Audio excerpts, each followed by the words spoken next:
Iglesia, muy buenas noches. Dios les bendiga. Es una alegría, un gozo estar en esta noche una vez más, alabando y glorificando el nombre de nuestro Señor.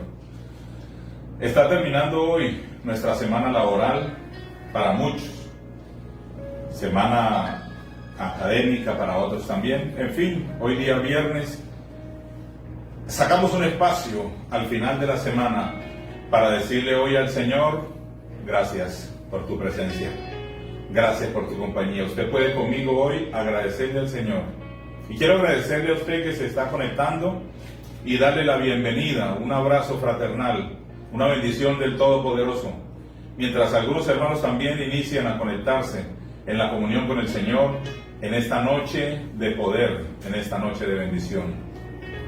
Bienvenidos todos a la reunión del viernes por la noche de Versalles Online con Jesús. Quiero pedirle el favor que abran sus Biblias y voy a leer en favor de ustedes en el Salmo 75. Permítame leer todo el capítulo en favor de ustedes. Es un salmo, un cántico dirigido por Asaf. Es una canción de liberación. Es una canción de triunfo, este Salmo 75. Es una canción que llegará al corazón suyo y al mío, ahora que vamos a leer esta palabra. De ahí que su contenido es un salmo de fe. Es un salmo que nos acerca al Señor. Es un salmo que, como dice su título, Dios abate el malo y exalta al justo. Vamos a leer toda la palabra del Señor. Dice de la siguiente manera: en el nombre del Padre, del Hijo y del Espíritu Santo. Gracias te damos, oh Dios, gracias te damos, pues cercano está tu nombre. Los hombres cuentan tus maravillas. Al tiempo que señalaré, yo juzgaré rectamente. Se arruinaban la tierra y sus moradores. Yo sostengo sus columnas. Dije a los insensatos: no os infatuéis, y a los impíos: no os enorgullezcáis. No hagáis alarde de vuestro poder. No habléis con cerviz erguida, porque ni de oriente ni de occidente, ni del desierto viene el enaltecimiento. Mas Dios el juez a este humilla, y a aquel enaltece. Porque el cáliz está en la mano de Jehová, y el vino está fermentado, lleno de mistura, y él derrama del mismo. Hasta el fondo lo apurarán, y lo beberán todos los impíos de la tierra. Pero yo siempre anunciaré y cantaré alabanzas al Dios de Jacob. Quebrantaré todo el poderío de los pecadores, pero el poder del justo será exaltado. Gloria al Señor por su palabra. Al final, Dios protegerá al hombre en este mundo. Es una verdad que se destaca en este salmo: la protección de Dios sobre el justo. Hay una palabra con que inicia el salmo, y es gracias te damos. Pero como usted leyó conmigo, se da cuenta de que el salmista no se queda ahí. La vuelve a repetir, dice: oh Dios, gracias te damos. Y cree firmemente que cercano está el nombre del Señor. Anuncia el Evangelio y cómo las maravillas, cómo los hombres cuentan las maravillas del reino del Señor. Hay una expresión de agradecimiento, pero también de bondad, de esplendor, de lo que Dios está haciendo en la vida de las personas. Seguidamente, hay un tiempo definido que solo lo sabe el Señor, el día en que juzgará los rectos. Hoy en día la gente anda preocupado por el fin del mundo, sí, que pasa esto, que viene, que son señales que se acaba, sí, es cierto, que Él dijo que vendría y vendrá por su iglesia. Pero como la Biblia nos registra en Mateo 26, solo el Señor, nadie sabe el día ni la hora en que el Hijo del Hombre ha de venir. Solo el Señor tiene todo preparado para nosotros. Así que nos corresponde a nosotros, como hijos de Dios, estar preparados. Lo hará en su tiempo establecido. Hay una invitación ahora para usted y para mí, para prepararnos. Y qué bueno que está usted con nosotros en esta noche, porque usted y yo, a través de las redes, nos estamos preparando para la venida de nuestro Señor. En medio de lo que sucede, nos estamos preparando para recibir al Señor. Nos estamos preparando, nos estamos alistando. Hay algo en nuestro corazón que arde, es la palabra del Señor.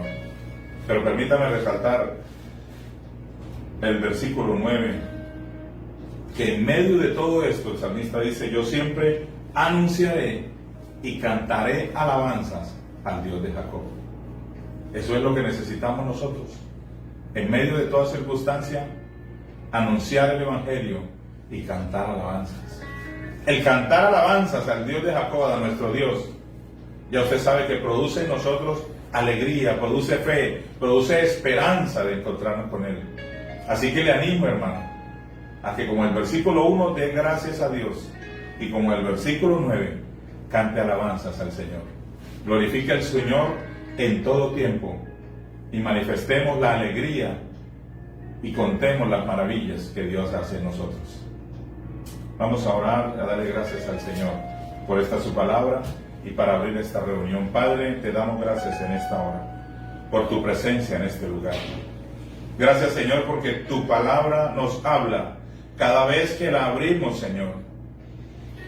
Entendemos que en medio de todas las cosas tenemos un corazón agradecido. Podemos decirte a ti con confianza: Señor, gracias por tu palabra, por todo lo que eres, por lo que nos das y por lo que vendrá en el nombre del Señor. Gracias, Señor, porque tú eres nuestro pronto auxilio en medio de las tribulaciones. Y sabemos que el tiempo está cerca, Señor. Pero la fecha tú la conoces, no como el mundo. Unos dicen aquí y allá y dan fechas, equivocándose. Pero tu palabra permanece firme, diciendo que solo tú sabes el día y la hora. Nos corresponde a nosotros estar alegres, levantar cántico. Oro ahora, Señor, por tu iglesia, por los que se están conectando, por las familias que están conectadas ahora, Señor, de la iglesia de Versalles y de los que nos escuchan. Que tu palabra llegue a nuestro corazón, que cobre vida ella en nosotros. Señor, me uno al espíritu de los hermanos que están en casa y levanto una oración ahora junto con ellos, orando, Padre, por el corazón afligido, por el que necesita paz ahora, el que necesita alegría, el que necesita liberación. En el nombre de Jesús, llega a su vida, llega a su casa, llega a su hogar. Nivela las cargas, Señor, y suple con poder y gloria. Tú tienes poder, Señor, en medio de las dificultades para sanar a los enfermos. En medio de todo esto creemos, Señor, que tú eres el único que tiene el control. Ilumina nuestro camino, Señor. Haz que tu palabra nos muestre el camino que debemos seguir. En esta hora, Señor, te entrego la iglesia, Dios, para que reciba de tu palabra los que están conectados y los que están llegando, para que tu honra, tu poder y tu gloria lleguen a ellos y a su corazón en el nombre de Jesús. Amén y amén. Gloria al Señor. Bien, hermanos, qué bueno compartir palabra del Señor, pero hay más de parte de Dios para su vida. Usted y yo, que estamos hoy conectaditos, que estamos conectados a través de Versalles Online, quiero decirles que hay una palabra del Señor especial para su corazón y para el mío. Prepare sus oídos, prepare su corazón y su espíritu para que la palabra de Dios llegue a su vida. En esta noche, en la voz de nuestro hermano Miguel Reinaldo Serrano. Dios le bendiga, mi amado hermano. Buenas noches, mis amados hermanos y amigos que hoy viernes 24 de abril nos ven y nos escuchan por las redes sociales de Facebook Live y YouTube. Que el Dios Todopoderoso les continúe bendiciendo y permita que esta gloriosa palabra sea recibida con gozo en sus corazones y dé fruto para la gloria de Dios. Es un enorme privilegio poder llegar hoy hasta sus hogares con el mensaje de la palabra de Dios. Vamos a orar para pedirle a Dios que bendiga este momento en el cual vamos a glorificar y a bendecir su nombre. Amado Dios y Padre Celestial, te damos muchas gracias por permitirnos, Señor, que hoy a través de las redes sociales podamos congregarnos, Señor, para bendecirte, para glorificarte, para exaltarte y para agradecerte, Señor, por todo lo que tú haces en nuestros medios, por todo lo que haces en favor de cada uno de nosotros. Recibe, Señor, la gloria y la honra. Quita todo temor, toda angustia, Señor, toda desazón. Tu palabra dice que tú has venido para darnos vida y vida en abundancia. Permite, Señor, que este sea un momento de confianza plena en ti, en el nombre precioso de Jesús. Te damos muchas gracias y te damos a ti la honra y la gloria desde ahora y para siempre en el nombre precioso de Jesús. Vamos a tocar en esta noche el tema la mayordomía o la administración, que en esencia es lo mismo. Y voy a leer 3 pasajes de la Escritura. El primero de ellos lo encontramos en el libro de Hechos, capítulo 5, versículo 1 al 4. Seguidamente estaremos leyendo Lucas, capítulo 16, versículos 1 al 3. Y finalmente Lucas 21, versículo 1 al 4. Leemos en la autoridad del Padre, del Hijo y del Espíritu Santo. Hechos capítulo 5, versículo 1 al 4 dice: Pero cierto hombre llamado Ananías, con Safira su mujer, vendió una heredad y sustrajo del precio, sabiéndolo también su mujer, y trayendo solo una parte, la puso a los pies de los apóstoles. Y dijo Pedro: Ananías, ¿por qué llenó Satanás tu corazón para que mintieras al Espíritu Santo y sustrajeras del precio de la heredad? Reteniéndola, ¿no se te quedaba a ti? ¿Y vendida no estaba en tu poder? ¿Por qué pusiste esto en tu corazón? No has mentido a los hombres, sino a Dios. Lucas capítulo 16, versículos 1 al 3 dice: Dijo también a sus discípulos: Había un hombre rico que tenía un mayordomo, y éste fue acusado ante él como disipador de sus bienes. Entonces lo llamó y le dijo: ¿Qué es esto que oigo acerca de ti? Da cuenta de tu mayordomía, porque ya no podrás más ser mayordomo. Entonces, para su propio bien, y otros para honrar al Señor.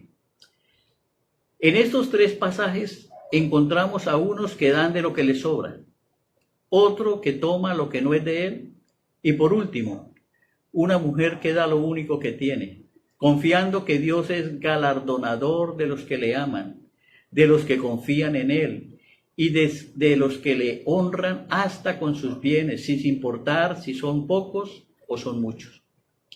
Lo poco o lo mucho que tengamos en las manos de Dios siempre es abundancia. En Ananías y Safira se ilustra el tipo de persona que vive de apariencias, que dice ser cristiano, que dice amar a Dios, pero sus acciones demuestran otra cosa. Uno no es lo que dice, ni lo que aparenta, sino lo que hace y lo que demuestra ser. No por ir a una iglesia se es cristiano, o por cargar una Biblia. Son nuestros actos lo que dicen lo que realmente somos. El cristiano no solamente debe ser cristiano, sino parecerlo. Hay muchos cristianos que tienen obras de impíos a ratos, aunque algunos impíos también a ratos hagan obra de cristianos. La iglesia primitiva vivió un amor apasionado, sin límites, comprometidos con la obra del Señor. Dedicaban su tiempo a servir a Dios, a ayudar a los demás y a honrarlo con sus bienes. El Espíritu Santo había logrado grandes cosas a través de ellos en poco tiempo. Y la historia de Ananías y Zafira los afecta, porque saben del celo de Dios por su obra y que exige una entrega total. No se puede servir a dos señores, dice claramente la palabra. Este no era un asunto de diezmos, sino de contribuciones voluntarias, desinteresadas, generosas. Eran actos propios y espontáneos de una comunidad muy unida y dedicada al servicio de Dios, no solo con el alma, sino también con el cuerpo y el espíritu, y también con los bienes que los ponían al servicio de los demás. El segundo pasaje describe a un hombre que durante la ausencia de su amo, nadie le pidió cuentas, todo estaba bajo su autoridad. Pero se olvidó que un día su amo volvería y debía entregarle un informe de lo que hizo con los bienes de su amo. Pese a ser hallado infiel, el amo le da la oportunidad de confesar lo que había hecho. Podía despedirlo si hubiera querido, pero quiso primero oírle. Espera que el mayordomo demuestre que todo era solo rumores, originados tal vez por los celos y las envidias de aquellos que querían ocupar su lugar. Da cuenta de tu mayordomía, le dice. El amo muestra misericordia. Tenía todo el poder para despedirlo, sin embargo, como dijera el profeta Jeremías allí en Lamentaciones capítulo 3, versículos 22 al 23. Por la misericordia de Jehová no hemos sido consumidos, porque nunca decayeron sus misericordias, nuevas son cada mañana, grande es tu fidelidad. Llamarlo a rendir cuentas no determinaba el destino final del mayordomo, sino que podía ser destituido. Y cuando el amo descubre su falta, le dice, porque ya no podrá ser más mayordomo. No sería despedido, sino que no ocuparía más un cargo de confianza porque había sido hallado infiel. La palabra de Dios dice, el que es fiel en lo poco, en lo mucho será puesto. El trasfondo del pasaje muestra que al hombre no le molestaba haber sido hallado infiel. Hay gente que convive y se habitúa al pecado. A él no le preocupaba dejar de ser mayordomo. Pero Dios es fiel y exige de nosotros fidelidad. El hombre se sabía descubierto y se dijo, en el versículo 3, se dijo a sí mismo, ¿qué haré? Porque mi amo me quita la mayordomía. No estaba dispuesto a hacer dos cosas importantes. Primero, reconocer que había fallado y pedir perdón. Y segundo, devolver lo que había robado. Y empezó a buscar soluciones en lugar de reconocer su falta. Cavar, no puedo. Mendigar, me da vergüenza. Seguía preocupado por el qué dirán. No querían que supiera que era un ladrón y que por eso lo habían destituido. No reconoció su pecado. Se escudó en otros para quedar bien. Pero Dios no puede ser burlado, dice el libro de Gálatas en el capítulo 6, versículo 7. Y dice la palabra, el que encubre su pecado no prosperará, pero el que lo confiesa y se aparta, dice Proverbios 28:13, alcanzará misericordia. Y el tercer pasaje nos muestra a una mujer pobre, viuda y desamparada por la sociedad, pero no por Dios. Ella está en el templo, espera pacientemente su turno para echar la ofrenda sin que nadie vea lo que ella va a dar. Es muy poco. Y trata de ocultarla entre sus manos. Deja la ofrenda y sale presurosa, pero siente sobre ella la mirada de Jesús. Los discípulos, que seguían con sumo interés la mirada de Jesús, le oyen decir, esta viuda echó más que todos, porque los demás echaron de lo que les sobraba, pero ella dio hasta lo que necesitaba para vivir. La viuda no utilizó excusas. Ella hubiera podido dar razones válidas para no ofrendar ese día. Pudo haber dicho que era muy poquito, que tal vez no necesitaban su aporte, o que de pronto allí había corrupción, que su dinero tal vez sería mal utilizado, que su familia la había convencido de que ella lo necesitaba más y que el Señor lo comprendería, porque ¿cómo iba ella a mantenerse mañana? Que era más responsable ahorrar ese dinero para una eventualidad en el futuro y no tener que arrimársele a la familia. Pero ella confió en Dios. Cuando hablamos de mayordomía, hablamos de administración y debemos tener en cuenta 3 aspectos fundamentales.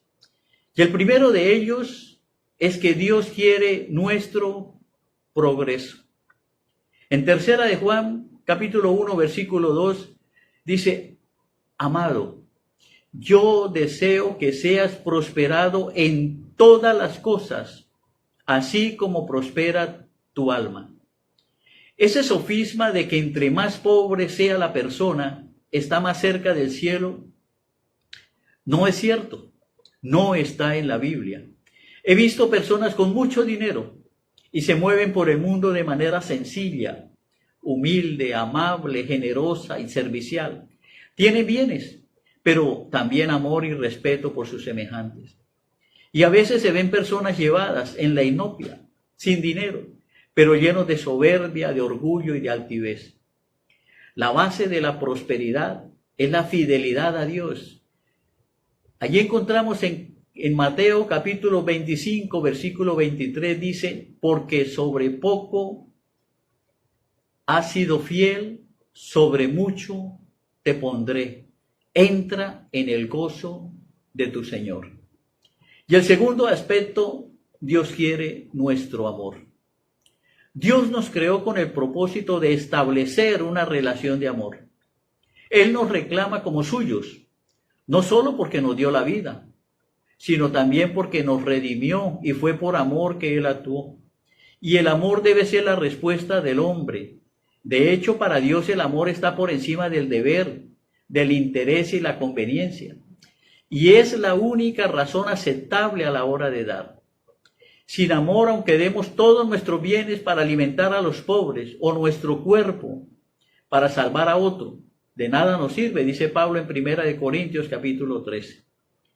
Dar a Dios es un acto de adoración personal, de confianza en Dios, que fortalece nuestra relación con Él. Dar es poner de manifiesto que dependemos de Él. Cuando abrimos una cuenta en un banco, confiamos en que va a ser bien administrada y que vamos a tener alguna ganancia. ¿Cuánto más debemos confiar si lo depositamos en las manos de Dios? Y como dice su palabra, hacemos riquezas en el cielo donde el ladrón y la polilla no lo afectan. Y el tercer aspecto, Dios quiere formar nuestro carácter. Dar es un llamado a amar, a tener fe y a confiar en Dios. En un Dios que es capaz de apaciguar la tormenta y en medio de ella dar paz al corazón y proveer de lo necesario al necesitado. Pero volvamos a la viuda de esta historia, que es el personaje central, de la que Jesús dijo que había echado en las ofrendas más que todos los demás. Había echado todo su sustento. La pregunta sería, ¿aquella pobre mujer murió desamparada por Dios? No. Si Dios sustenta las aves, si Dios viste los lirios de tal manera que ni aún Salomón, con toda su gloria, pudo vestirse tan elegante como uno de ellos, ¿no habría de sustentar a una mujer que con sus actos mostró que confiaba absolutamente en Dios?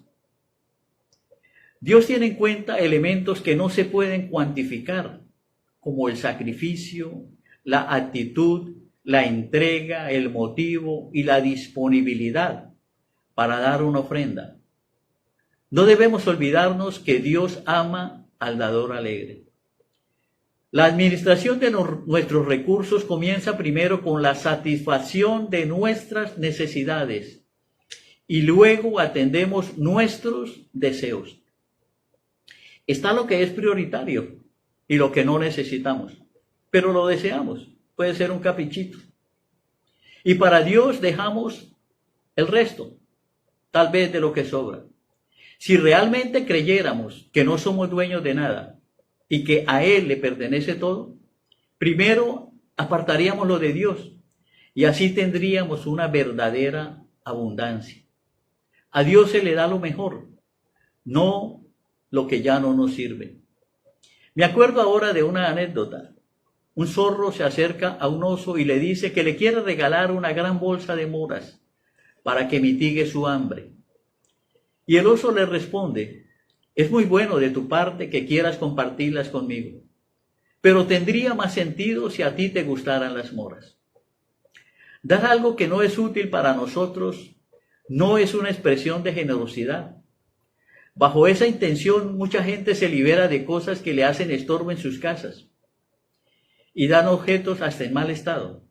Y se les llena la boca alabándose y jactándose de haber contribuido a una noble causa. Dios determina el valor de una ofrenda teniendo en cuenta la motivación con que se da. Sin importar la cantidad, lo esencial debe ser que demos con amor. Tal vez al final del día, cuando los guardas del tesoro, los contadores, tal vez registraron en sus libros las ofrendas, recordaron con beneplácito las gruesas sumas de dinero que ellos vieron dar, pero nunca sabrán que una humilde mujer colocó la mayor ofrenda que alguien hubiera podido dar en aquel día. Tampoco lo supieron los ricos. Ellos no supieron que tal vez fue la empleada que aseaba sus casas, ni el público que se retiró comentando la generosidad de los oferentes. Pero en los anales de la historia quedó registrado en el libro de Dios un hecho que aún hoy se comenta favorablemente: el día en que una mujer viuda, pobre, sola, desamparada y con vergüenza, dio el único recurso que tenía para sostenerse, confiando en que Dios es galardonador de los que le buscan. Jesús, quien dejó el cielo, sus riquezas en gloria para que fuéramos ricos, sabe quién da lo mejor de sí para agradar a Dios. Él sabe de nuestra condición, de la motivación, de tu lealtad, de tus razones para dar o no poder hacer. La palabra dice: todo lo que hagas, sea de pensamiento o de obra, hágalo como para el Señor. Todo el afán y la preocupación del ser humano se reduce a buscar su propio bienestar y el de los suyos. Pero ningún bien material que el hombre consiga le garantiza tres cosas básicas: la paz, la felicidad y la salvación. Note que en ninguna parte de la Escritura Dios nos promete hacernos ricos. Ese es el engaño predicado por muchos ministros de la prosperidad. Más bien, entre líneas, a través de toda la palabra nos dice dos cosas muy importantes. Primero, que somos demasiado valiosos para Dios como para que estemos preocupados cada rato por nuestra subsistencia. Y segundo, que un correcto sentido de lo que realmente tiene valor cambiaría nuestra prioridad. Alcanzar el reino de Dios debe ser nuestra prioridad. Y proveer para nuestras necesidades es la prioridad de Dios, porque Dios cuida de ti y de mí, porque Él sabe de qué tenemos necesidad. Hay una palabra maravillosa allí en el Salmo 40, versículo 17, que contiene un mensaje de aliento y de esperanza en este tiempo de angustia, de dolor, de miedo, en que el mundo está acuartelado, está oculto, está con miedo, recogido, en aislamiento social obligatorio en algunos casos.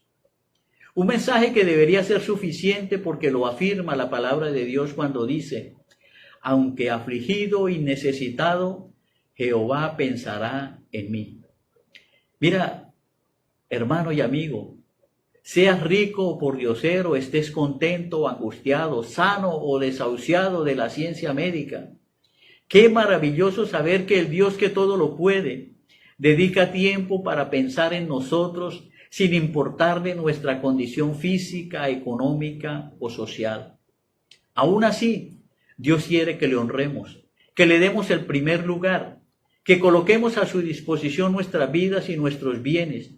Con ello manifestamos que confiamos en Él y no en lo que tenemos.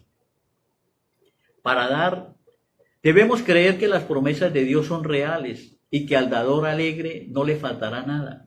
Es más, Él tiene la capacidad, el amor y la misericordia para hacer que los recursos que nos quedan después de dar no solo sean suficientes, sino que además alcancen para bendecir a otros, traspasando los límites de nuestra limitada lógica. Recuerde que lo poco o lo mucho bajo la administración de Dios es abundancia para nosotros. Dar fortalece el carácter y nos prepara para recibir, pues de lo que sembramos, eso esperamos recoger. Nadie siembra algo pensando que no va a dar fruto. Dar es una prueba de fe, que termina cuando colocamos nuestros bienes en las manos de Dios. Recuerde que el que a Dios da, le presta, y Dios paga muy bien. Pablo en 1 de Timoteo, en el capítulo 6, versículo 7, dice, porque nada hemos traído a este mundo, y sin duda nada podremos sacar. Si alguien tiene algo es porque Dios se lo ha dado. Somos administradores y cuando Dios nos recoja, todo cuanto teníamos se quedará aquí en la tierra. Lo único que podemos llevarnos que tenga un verdadero valor serán aquellas acciones con las cuales hayamos podido agradar a Dios. ¿Con qué me presentaré delante de ti?, dice Miqueas en el capítulo 6, versículo 6. Y Dios le responde en el versículo 6, en el capítulo 6, versículo 8. Ser justo es lo que pide Dios. Que amemos misericordia y que nos humillemos delante de Él. Y ya para finalizar, quiero volver a la triste historia de Ananías y Zafira. Ellos tal vez no confiaban en los líderes de la iglesia primitiva, o desconfiaban del proyecto y mintieron para engañarlos. Pero Pedro, guiado por el Espíritu Santo, descubrió la pobreza de sus sentimientos. Ellos querían ser reconocidos como generosos, solidarios, ganar respeto y ser admirados. Quisieron engañar a Dios y fueron castigados severamente porque sus corazones no eran rectos para con Él. Mostraban una faceta que estaba lejos de ser real y Dios no puede ser burlado. El mayordomo, por su parte, no solo defrauda a su amo, sino que le roba la paz y el buen nombre a los que hace sus cómplices para ganarse su silencio. Nunca permita que otro te involucre en su pecado. Aprende a decir no a lo que no es correcto. Pero por el contrario, la viuda no solamente dio lo que tenía, sino que se dio a sí misma, porque la ofrenda y el que la da le pertenecen a Dios. En cada acto de nuestras vidas debemos mantenernos motivados. Esas palabras dichas por Jesús en su enseñanza a sus discípulos debemos tenerlas presentes allí en Mateo capítulo 25, versículo 23, que también son para nosotros. También es para ti, mi estimado amigo. Bien, buen siervo y fiel. Sobre poco has sido fiel, sobre mucho te pondré. Entra en el gozo de tu Señor. La Nueva Versión Internacional dice en Deuteronomios 8, 17 al 18. No se te ocurra pensar, esta riqueza es fruto de mi poder y de la fuerza de mis manos. Recuerda al Señor tu Dios, porque es Él quien te da el poder para producir esta riqueza. Así ha confirmado hoy el pacto que bajo juramento hizo con tus antepasados. Así que, mi estimado hermano y amigo, quiero terminar con esto.